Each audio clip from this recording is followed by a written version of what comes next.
Good morning.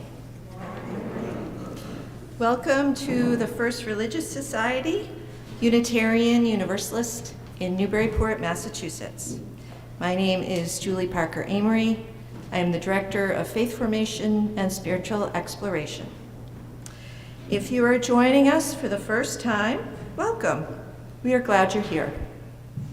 If you would like to access this morning's order of service online, please click on the link just below the live stream. We come together at FRS, online and in person, committed to love, peace, and justice. Our mission and our invitation to all of you is to come as you are, journey together in love, act with courage, transform our world. I would like to draw your attention to the many activities and events happening here at the church listed in your order of service. In particular, I would like to call attention to our annual Wilson Music Series, which kicks off on February 19th with the unusual and compelling viola-piano duo, the Carr-Petrova Duo. Tickets are available for both in-person and live stream attendance, and information about all three of this season's concerts is in your order of service. Please join us immediately after the service in the lower meeting house for the first meeting to discuss our hopes, dreams, and ideas to celebrate the 300th anniversary of the church in 2025. Group brainstorming activities will engage the entire church community in participating in the celebration of our history, present, and future. Thank you. It is good to be together.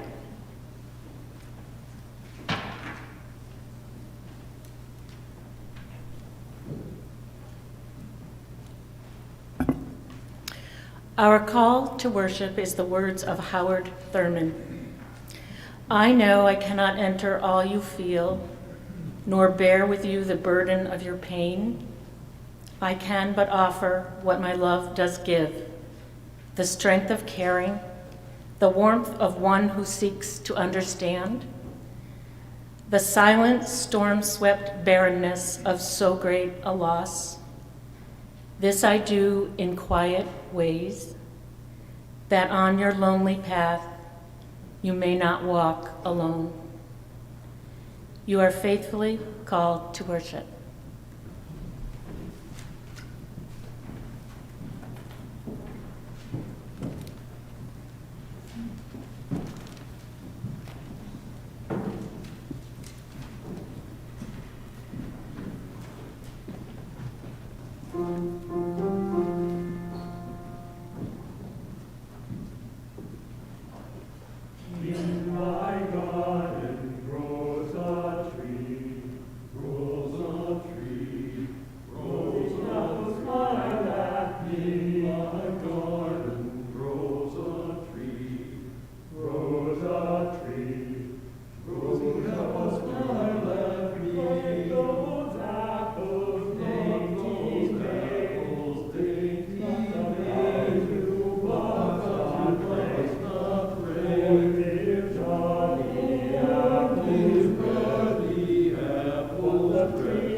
Please join in saying our chalice lighting words as members of the Pastoral Care Associates light the chalice.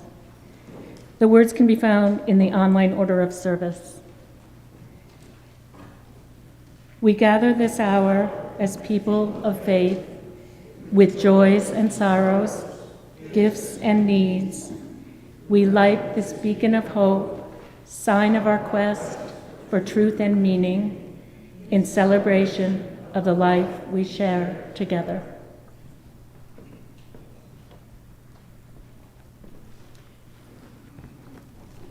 Each week, we also light 2 candles of peace, representing 2 places on earth that need peace. We know there are untold numbers of places on earth that need peace. These 2 we lift up this morning as a sacred encounter with our world. We carry them through this service and through the week ahead. After each candle is lit, I will invite you to respond, saying, "Peace, Sol, Shalom." Our first candle is lit for Turkey and Syria, where last Monday a 7.8 earthquake struck. At this time of writing, more than 21,000 people were killed. Thousands more were injured. We hold those countries, their people, the rescue workers, and all those involved in our love and prayers, as we know they are soon to also face extreme weather conditions. To this we respond, peace, Sol, Shalom. Our second candle this morning is lit for the many different homes and hospitals and rehabilitation centers and coffee shops and nursing homes and street corners where our pastoral care associates, our parish friends, and many others have met to support our members and friends of this beloved congregation. May all of our relationships, all of your relationships here be blessed, as we know that everyone involved in that kind of connection and love grows to be a more deep and caring person. To this we respond, peace, Sol, Shalom. Please rise now in body or in spirit. Let's join together in our opening hymn, 1002, Comfort Me. It's the teal hymnal.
Please remain standing as we join our voices in our affirmation of faith, followed by our doxology. The words are in your order of service. Love is the doctrine of this church. The quest of truth is its sacrament, and service is its prayer. To dwell together in peace, to seek knowledge in freedom, to serve humankind in fellowship, to the end that all souls shall grow into harmony with the divine. Thus do we covenant with each other and with God.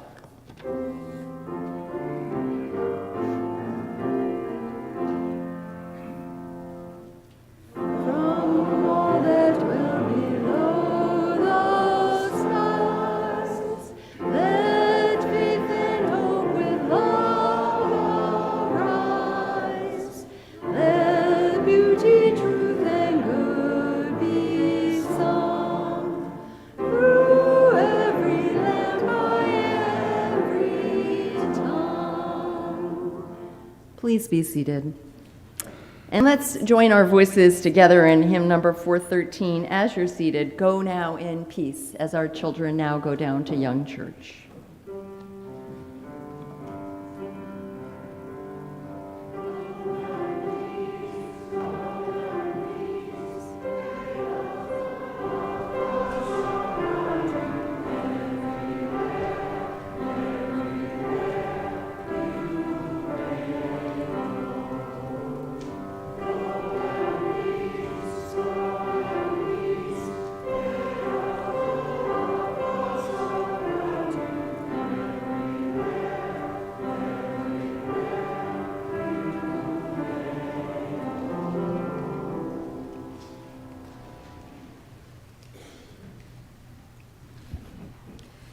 The generosity of our community is an essential ministry that supports the work of the church, both in Newburyport and beyond. Each week, 50% of the Sunday offering not designated as a pledge goes to a local community partner engaged in important efforts to transform our region. The February collection goes to support the Mass Coalition to Prevent Gun Violence. The Massachusetts Coalition to Prevent Gun Violence brings together over 90 organizations across the state, including the First Religious Society, to end the epidemic of gun violence by advocating for improved policies around gun safety and partnering with community organizations working to end violence in their neighborhoods. In order to give online, please use the link in your order of service or below the live stream. You can also make a contribution by text. And of course, you can always mail a check to the church as well. Thank you. The offering will now be gratefully received.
Ever a creature of habit or ritual or liturgy, we changed things a little bit this morning so we had time for 3 voices, and I am completely lost. I'm like, wait a minute. So bear with me. Before I offer my prepared remarks this morning about grief and caring for ourselves and caring for others during grief, I was sitting up here loving you, which I do, which I really just want to say, could we just be together? Could we just sit here for an hour? Do we really need to say all this stuff? Because love is there, right? It's in the air. It's being together. So in doing that, I have a few things I wanted to offer before I go into the remarks. I have this concern spending a month on the topic of grief, that it will become too heavy or too much. I did something in a different congregation years ago. We spent a month in that congregation in our commitment to anti-racist work focusing on whiteness, the culture of whiteness. And I had a very similar feeling of ooh, what am I doing? And so here are my thoughts to offer you as hope. Here's the thing, and the reason we're giving grief this much focus and time and space is that we all have it, and it can't be rushed. It needs space. It needs time. It needs us to be able to come to know it. And there's this balance in grief, and it's I'm not sure how to build that into our services per se, but I think about Goldilocks, right? So Goldilocks would try, this was too much porridge, this was not quite enough, or too hot, too cold, just right. That's how I understand and experience grief. There is a balance that we need to be able to hold. For when it is all, we lose sight. We lose sight of the goodness. We lose sight of the gratitude. We lose sight of the gifts. And we can sometimes lose ourselves. However, when it's nothing, i.e. buried or completely suppressed, or we're trying to forget it entirely, so too do we lose sight. It's too cold. Life doesn't have the warmth and the joy. So it's that balance. It's that just right. And that's going to change all the time of what that looks like. 2 other thoughts, really 3. One is that it is not something we're meant to do alone. It's this paradox where grief is both something that only we can do, only we can apprentice ourselves, only we can have a relationship with our own grief, and we cannot do it alone. Both are true. So have a companion. The companion could be certainly a living person. It could be a teacher you're following. It could be coming to church. It could be joining our grief group. It could be a spiritual director. There are many forms, and it doesn't even need to necessarily be a living person. But allow yourself to be companioned in your life. And the last 2 things are, we either can do it now or later. It doesn't go away until we walk in and through. And I promise you, it leads to joy. So I was talking to a dear colleague and friend about this month, and this is what she said, Reverend Barbara Cornell, another Unitarian Universalist minister, and she's a hospital chaplain. And she said to me, yes, there is this natural place in grief where it really messes with your identity. You can't remember where things are. You miss meetings. You tell the same story over and over and over, and you don't know who you are anymore. It's so hard to keep on loving yourself when you fear you're going crazy, may not come out of it. And yet, she said, loving yourself is exactly what you need. As I said last week, we started this month-long journey on grief, and it's clear from the messages, comments, and emails and calls that I've received over the past week that this is a journey that you too long to understand and are grateful that we can do together. Grief, as Francis Weller writes, is not an episode or something to be gotten through. It is a skill and a lifelong companion. I want to offer some thoughts on how we care for ourselves and others as they and we grieve. This particularly during times of loss. Those who heard or were here last week, we talked about these 5 gates of grief. Some of the things I'm going to offer also apply to the grief of other gates, including ancestral grief and sorrows of the world. However, some of those gates have different skills, and hopefully I'll have time to get to those later this month. The first thing is that we need to remember that, like all of us, grief is both universal and unique to every single person. There is no one who will not have grief in your life, small and large, and yet how each of us feels it, experiences it, processes our time, our needs, will be entirely unique.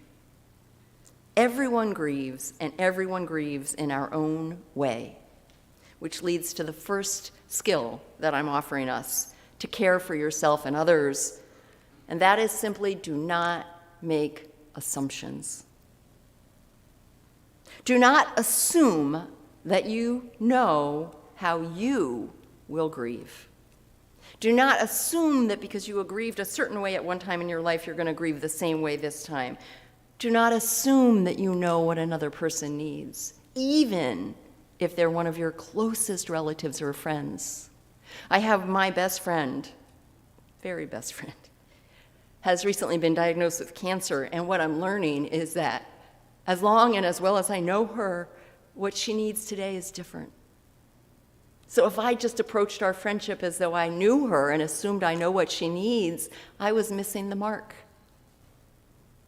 My texter friend wants me to pick up the phone.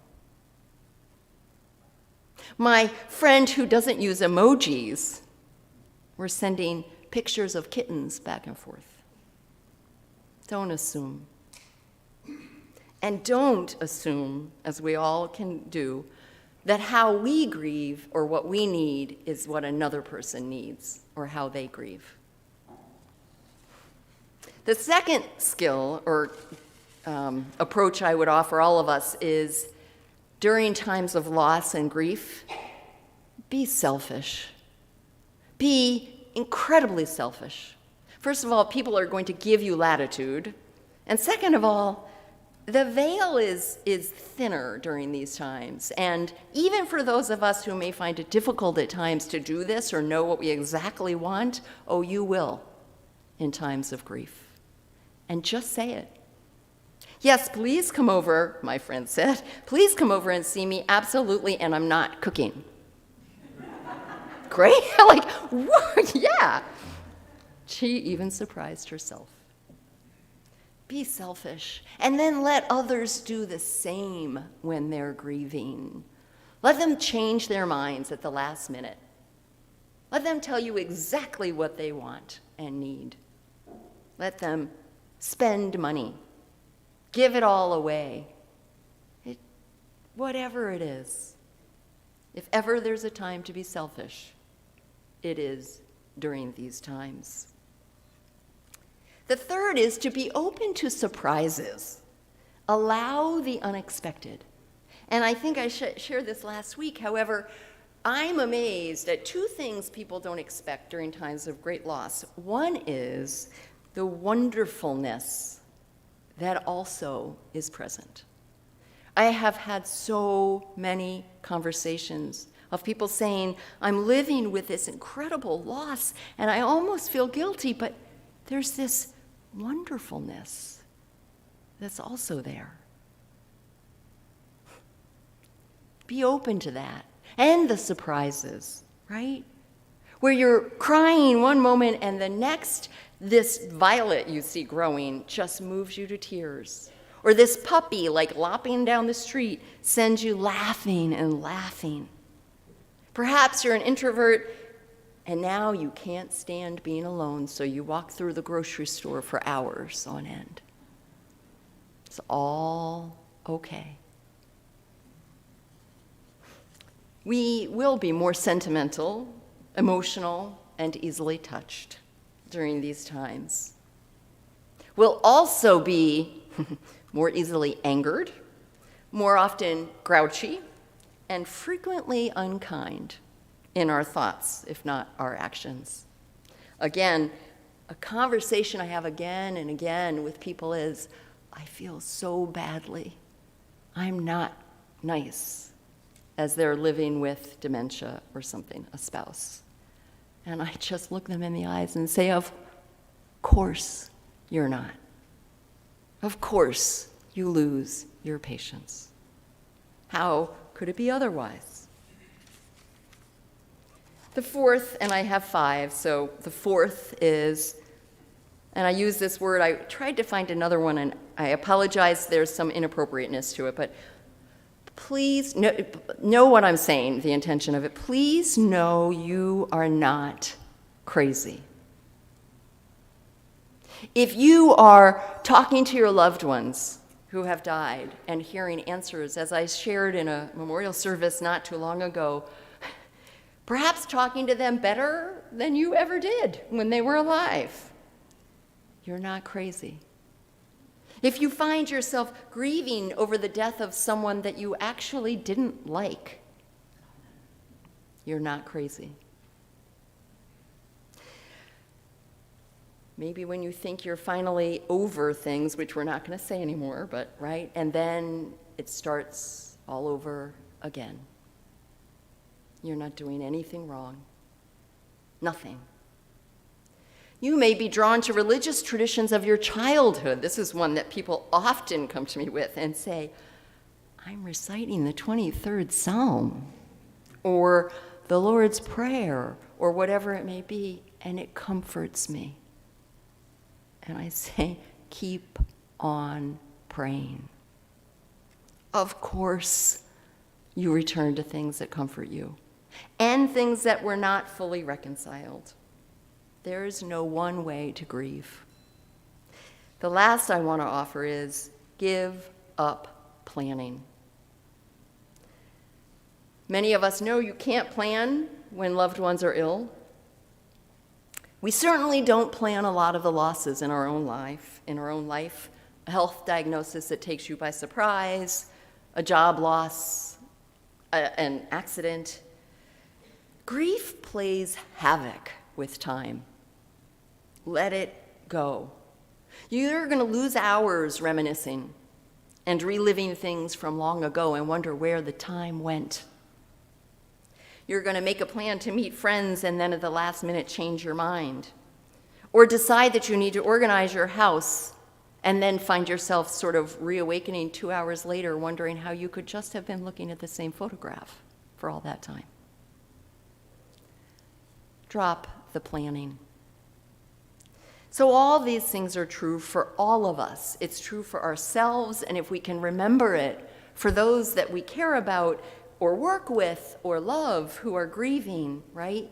That let's not assume. Don't assume we know.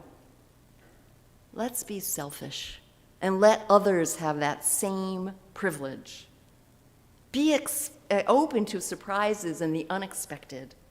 Remember, we are not crazy, and neither are they, and give up planning. The time of grieving is liminal space. The past is no longer, the future is not yet known, and grief changes us. It is a time for loving ourselves. It is a time to surrender.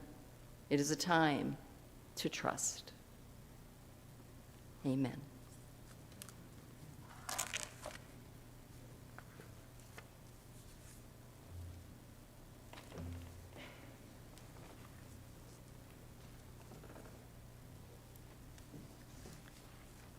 Thank you.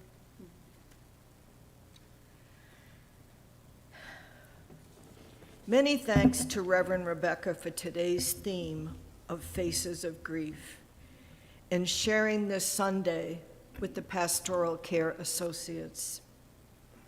I surprised myself when I volunteered and said, I can talk about prolonged grief, followed by saying to myself, what have I gotten into? For me, grief is the deep sadness and loss I continue to experience from my husband Frank's death. I knew that his death would mean big changes in my life, and it did. I coped, I adapted with the ongoing support of family and friends, and by plowing on. March 3rd will be the 5th anniversary of Frank's death. Frank was a risk taker. He lived a large and wonderful life as a loving husband and father to Matthew and Lucas, as a musician, choral singer, engineer, marketeer, entrepreneur, and university professor. He was the primary source of income for us and made good money, and we enjoyed the lifestyle it afforded. He only wanted the best for his family in our professional and personal lives. He was very smart, a good listener and conversationalist, full of energy and eager to help.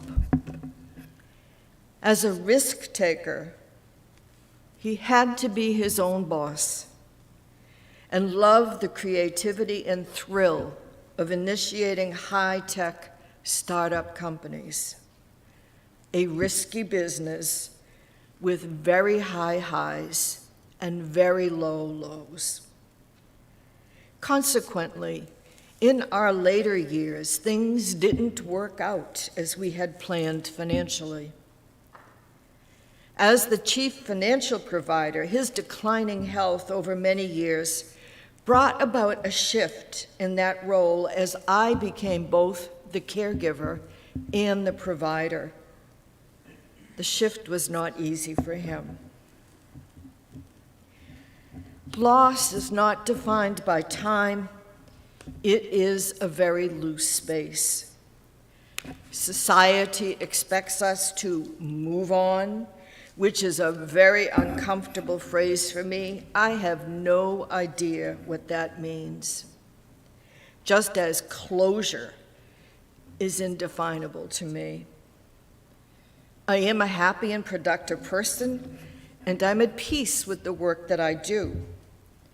My internal state is harder to share, but I'm attempting to do so today. My prolonged grief began several years before Frank died, and I would not change any part of this continuing journey. I grieve for him every day, but also smile and find joy in the life we had as a family. It was a therapeutic respite for me to sit and examine my journey with prolonged grief. I knew that Frank's actual death in ICU at Mass General was the big loss. I had a month to sit in semi and immobilized sorrow. I did the extensive required paperwork to declare myself a widow, visit the lawyer, financial planner, and plan his memorial service with our interim minister, Reverend Susan Milner. She was wonderful. And I was surrounded by the support of my beloved sons and family, spiritual sisters and brothers from my chaplaincy program, the FRS community, especially the choir members, and my co-workers at the Massachusetts Department of Education. I was fortunate. That same year, Reverend Rebecca asked me to serve as affiliate minister at FRS, a great honor and a privilege. As you know, my focus is on accessibility and inclusion, I love this work, and I'm so proud of the work that we are doing to welcome, embrace, integrate, and support people with disabilities, both visible and invisible. Grief and loss are a complex, multifaceted, multi-layered, and highly personal journey. As I now approach 80 years of age, I'm blessed with good energy and the ability to focus on tasks. I will continue to serve at FRS and do memorial services for families of deceased loved ones who have no established church affiliation. This work of crafting meaningful rituals fills me with gratitude. And I will continue to work with the Department of Education in the office that serves special education programs. My life is full. David Weller, author of The Wild Edge of Sorrow, tells us, we need to require and recover our right to ask for help in grief. Otherwise, it will continue to recycle perpetually. Grief has never been private. It has always been communal. I have delayed in making necessary, life-altering decisions.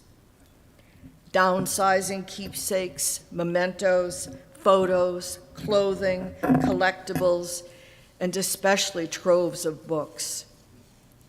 Financial decisions.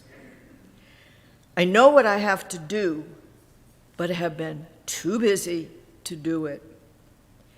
I work for the Department of Ed not only because I love it, but because the income allows me to avoid dealing with my financial realities.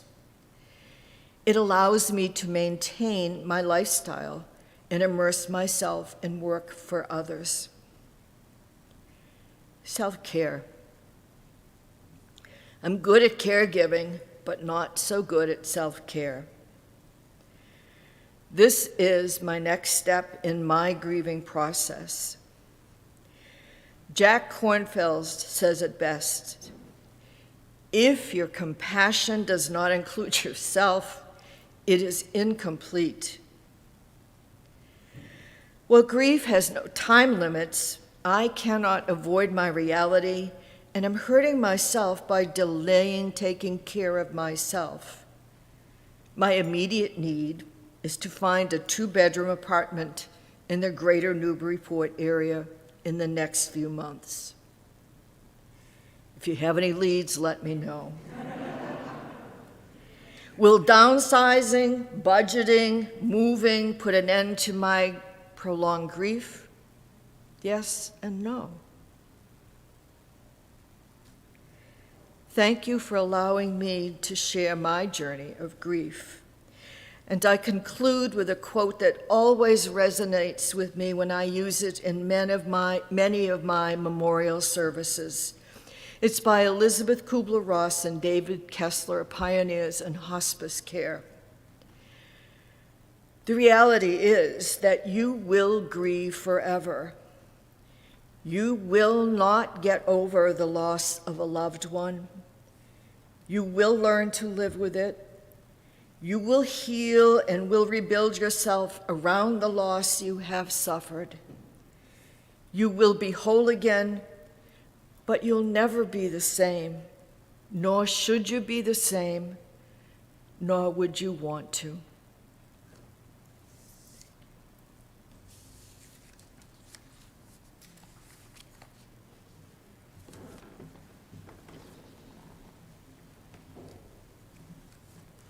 Thank you so much, Reverend Helen. Each week, we lift up the joys and the sorrows of our beloved faith community.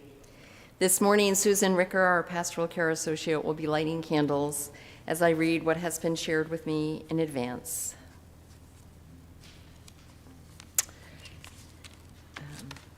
Bear with me. This is as disorganized as some other things happening right now. I want to start with a joy. And that is, we are celebrating a Pastoral Care Associate's birthday, a Pastoral Care Associate who isn't with us, Nancy Kidd. Nancy was very much looking forward to being a part of this service. As many of you may know, she's an MSW who spent many years working for hospice, and we're very blessed that she offers those same gifts here to many of our members and friends. However, as a birthday surprise, her youngest son, Steve, and his wife made reservations for Jim and Nancy to meet, her husband, to meet in Boston for lunch and spend the afternoon at the Boston Symphony. So happy birthday, Nancy, and I hope you're having fun. We light another candle of joy this morning. Actually, we can light two of them for two of our Afghan neighbors living next door, two females, both of whom have passed their learner's permit driving exam. Like, this is so good. The mom in particular, anyway, it's amazing. So yesterday, I went over and I asked the father how he was feeling, and he said,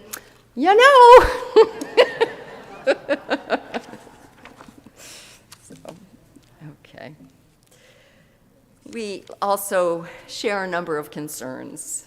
We start by lighting a candle of concern for Diane Foreman's father, who at the age of 91 fell on Thursday night and has been affected both cognitively and physically. We ask for prayers for Diane, for her family, for healing and strength for her father, and comfort for them all. Sue and Lee Fasoli ask that we light a candle of sorrow for their dear friend Jim Treadway, who passed away peacefully on Wednesday after an almost 2-year battle with cancer. She writes that although no one in our FRS congregation had the opportunity to know him, he was a very intelligent, fun, and loving person who will be missed greatly by his wife Leah, his daughter Ashlyn, and many family members and friends. And so this candle acknowledges and honors not only his life, but the courageous efforts and needs for loving kindness by all who are faced with the challenges of cancer.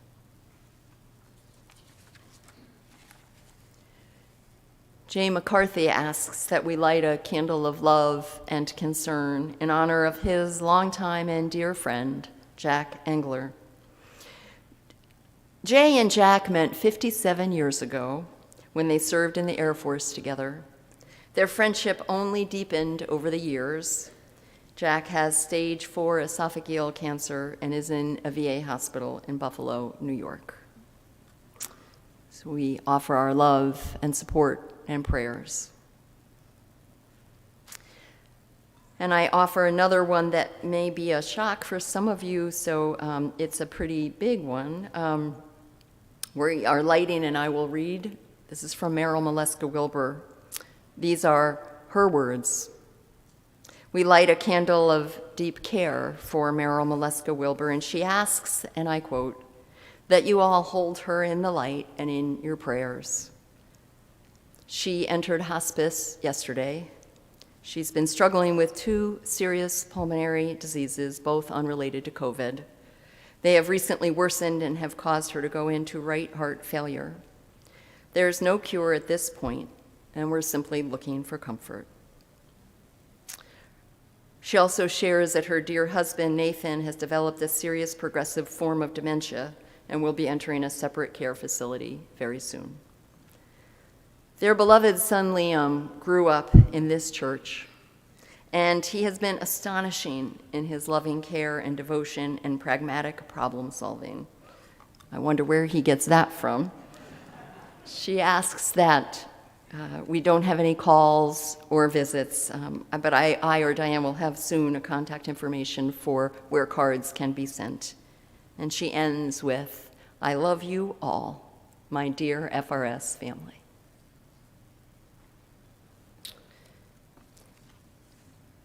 We love you too, Meryl. I will tell you that she hasn't missed one service since I've been here. All through COVID, she was online, and then when she was too ill to come, she's been online every single week.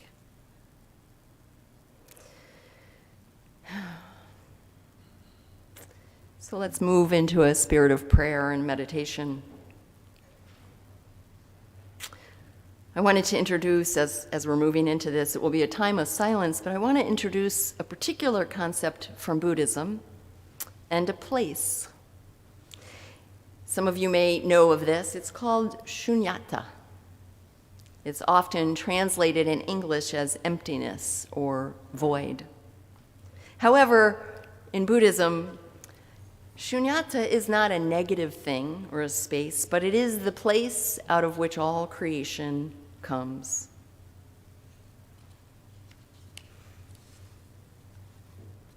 I'm going to quote Pema Khandro Rinpoche, a Buddhist teacher and scholar in Tibetan Buddhism, and she writes this about shunyata. She says, "The cause of all suffering can be boiled down to grasping onto a fictional, contrived existence.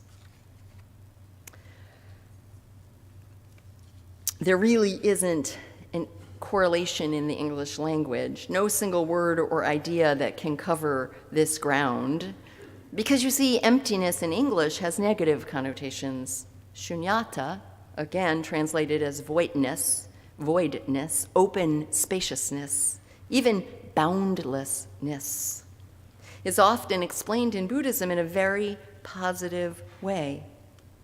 In the context of death and birth, shunyata refers to a direct experience of disruption felt at the core of our being when there's no longer any use trying to manufacture artificial security.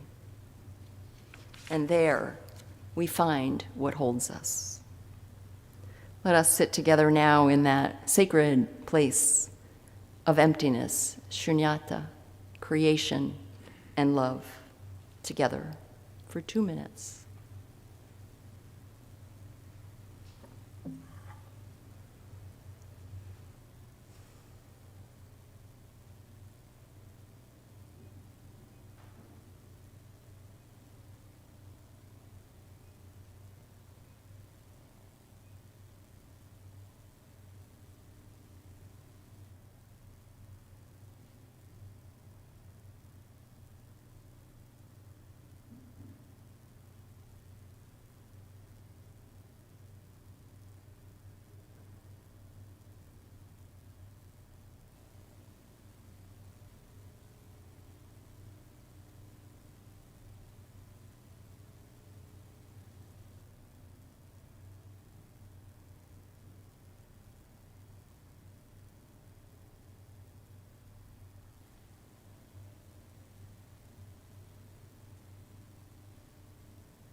There in the void lies creation.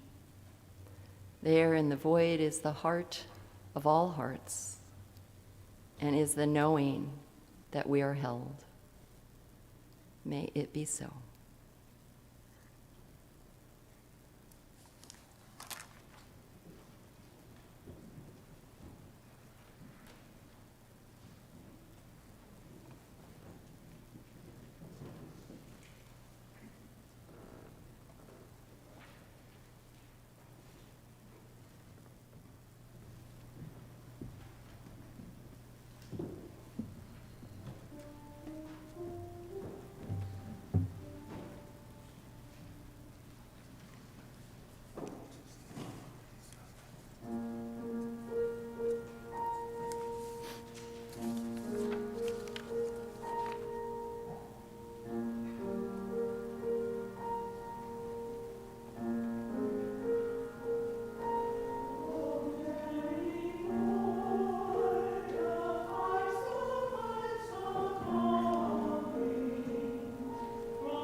And good morning, everyone. My name is Stephen Wolf Foster. I am a pastoral care associate, and among other hats that I wear. That's the hat I'm wearing today. And I wish to reflect on one of the many ways to look at the grief process, many faces of grief. And this is based on my personal experience and the various journeys that have helped me to learn certain things about such things. So this will be looking at grief as a portal or a kind of rite of passage, a liminal space, a transitional space, but a rite of passage. And it's something that we all go through even if we don't know those words. It doesn't matter what culture we're in. It's something we go through because we are alive. And so we experience loss, and we experience transition, and we experience growing into a new way of thinking and feeling and being who we are. So, there's this story. It's the story of Sitting Bull. He is walking together with a woman he loves. The woman's called Woman Walks Ahead. And they're walking in the twilight together. Now, it's been a time of great turmoil and loss for his people. They've been forced by federal troops to suffer attacks, assaults, massacres even, and to leave their beloved homelands, and made to walk, to go to places unknown to them, and to try and make a life for themselves somehow and retain their sense of who they are.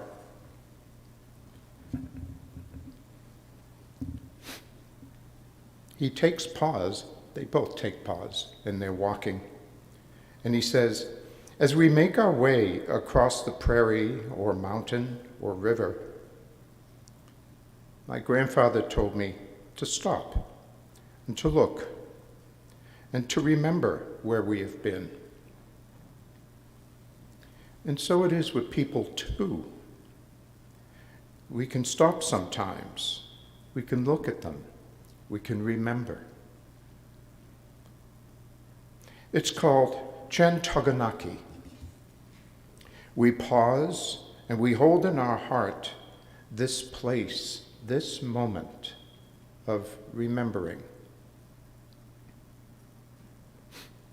Chen Toganaki. This is our power to return home again. We hold our loved ones in our heart, even those we've had trouble with. We are surprised to find we can hold them in our heart. Woman Walks Ahead says, you are already in my heart.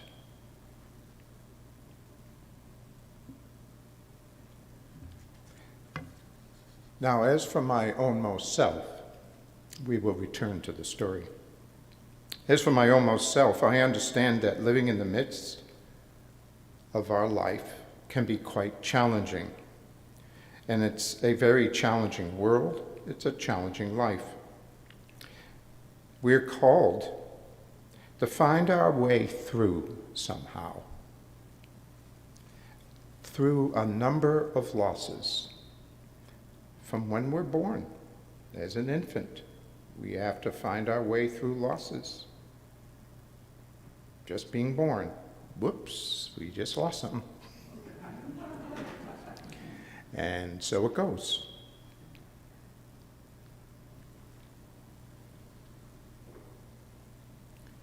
We go through these losses, we go through grieving process, and we do it so we may grow our capacity, if we're still alive, to keep living alive in a new world with a new set of conditions, with new possibilities and coming to terms with things that we have lost along the way. Now, I understand that grieving is a natural human way of processing loss. That this is, and I'm so glad that Reverend Rebecca is going to be offering this course, this group on the book. At least offer it to us if we find it that this is something we want to do. I'm a psychologist, and I've worked with people, and no matter what they're going through in their life, it could be addiction, it could be just living life, it could be transitioning through one marriage to another marriage, or being single, it could be leaving childhood into adolescence, that there's all this transitioning going on. And in this transitioning, there is loss. And sometimes, if we're not careful, we get lost in the loss. And we get lost in the wanting to hold on to that which is no longer going to be held on to. D.W. Winnicott is a developmental psychologist, and he distinguishes this natural space called transitional space. This transitional space exists between our already familiar sense of self in the world and our future sense of self in the world. We are no longer who we were. We are not yet who we will be. It is a time, usually, of some upheaval. But it's also a time full of potency and possibility and creativity. We don't even have to call it grieving. It's just transitioning, going from stage to stage of our life.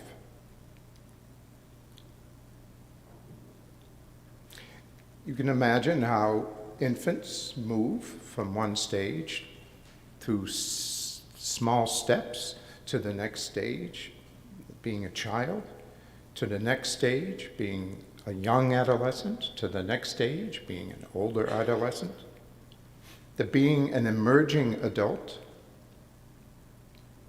In the olden days, we just called it young adult, but these days, emerging adults is the term we have for 20-year-olds. A lot are still living at home with their parents. The expectations are different. Young adult, into a middle-aged adult, into an older adult, into an elder adult, into dying from this world. And there are many little steps along the way. Each of these steps involve losing what matters. I know I was not happy when I had to give up my stuffed kitty.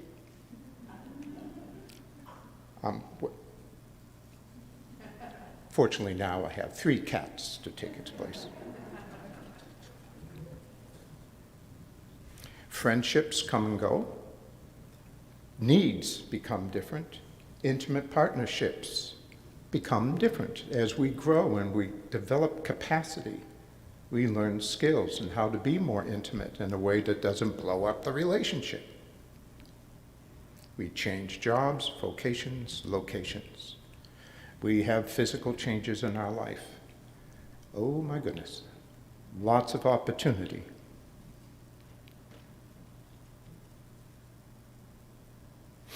Victor Turner is an anthropologist who made a study of what he calls rites of passage. And he identified, and he described this liminal space, and this transitional space.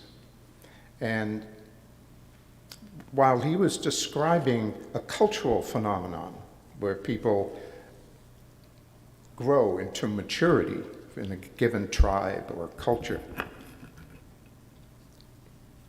he says that there's a breakdown in the old ways, and the whole community understands, okay, time for this individual or these individuals. Usually there is a community ritual. There is a breakdown. They are no longer children. And they enter the liminal space where they are no longer children, but they are not yet adults. They go through an ordeal. And depending on the culture, the ordeal looks different, but it usually involves pain. Where they learn some skills, and they learn a new sense of identity.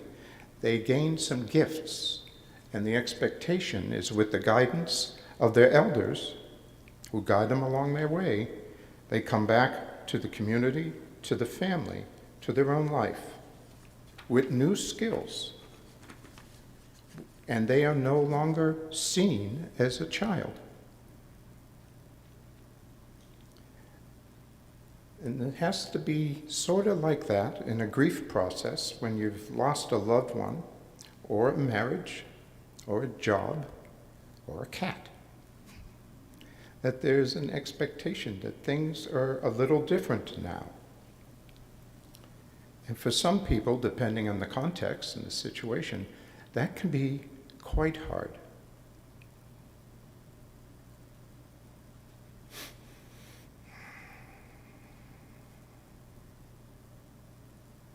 I understand the grieving process is a natural way of having the breakdown of the way things were, where we enter into a place and a space, what I call a sacred space, where things are kind of jumbled up a bit.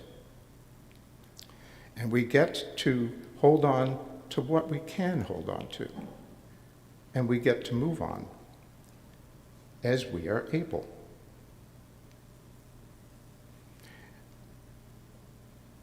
You are already in my heart, woman stands ahead, said. Sitting Bull, who was looking at the setting sun, turned and looked into her eyes and said, just so you know, in the last 3 days the spirits have visited me, and they tell me this is the winter I will pass over into the spirit world.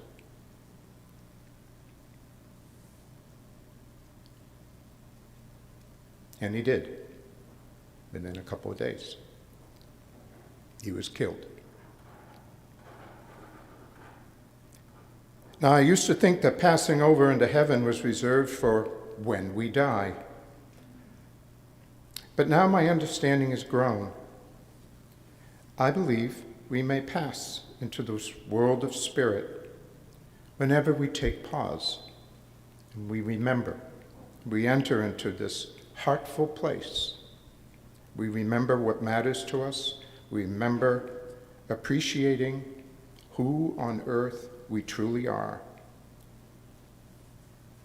Who on earth we truly are, as long as we shall live. Chattoganaki.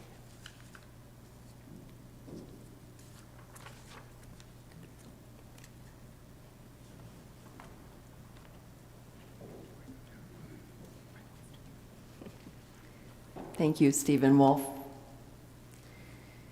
We are so blessed. As we join in our closing hymn, Abide With Me, I invite you to think of those you love and those you are asking to abide with you until we return again. Please rise in body or spirit. Let's join in hymn number 101, Abide With Me.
Please remain standing and let's join in our unison benediction as Betsy extinguishes the chalice.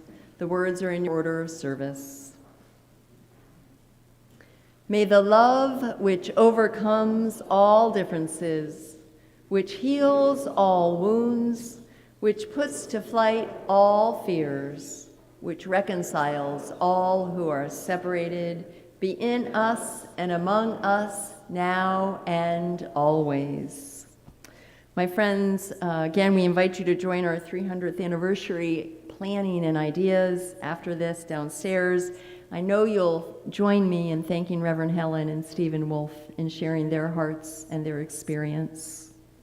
And as we go from this place, may we go surrounded and held in the love of this community, in the love of family and friends, those who have died, those who are near, those who live far away, and those who are yet to come.